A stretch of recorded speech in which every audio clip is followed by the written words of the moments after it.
ഞാനിവിടെ ഒരു കോഴ്സ് ചെയ്യുന്നുണ്ട്. അതിൻ്റെ motivation, no your self, emotions, അങ്ങനെ കുറേ റിലേറ്റ് ചെയ്തിട്ടുള്ളൊരു സംഭവമാണ്.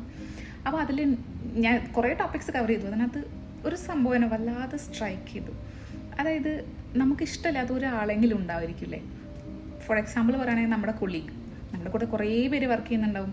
അതിൽ കുറേ പേര് എല്ലാവർക്കും യുണീക്ക് ക്യാരക്ടേഴ്സാണ്, ഡിഫറെൻറ്റ് ക്യാരക്ടേഴ്സാണ്. അപ്പം നമുക്ക് ആരെങ്കിലും ഒരാൾ ഇഷ്ടമില്ലാതിരിക്കും, നമ്മുടെ വൈബല്ല, നമ്മുടെ ടേസ്റ്റ് അല്ലാത്ത ഒരാൾ കാണുമായിരിക്കും.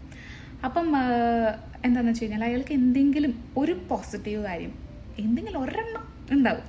അപ്പം അത് നമ്മൾ ആലോചിച്ച് അയാളിനെ റെസ്പെക്റ്റ് ചെയ്യുക, അയാൾക്ക് അതെങ്കിലും ഉണ്ടല്ലോ എന്ന് ആലോചിക്കുക. അപ്പം നമ്മളുടെ റിലേഷൻഷിപ്പ് ആവാം, എന്താണെങ്കിലും ഇത് നമുക്ക് എവിടെ വേണമെങ്കിലും അപ്ലൈ ചെയ്യാം.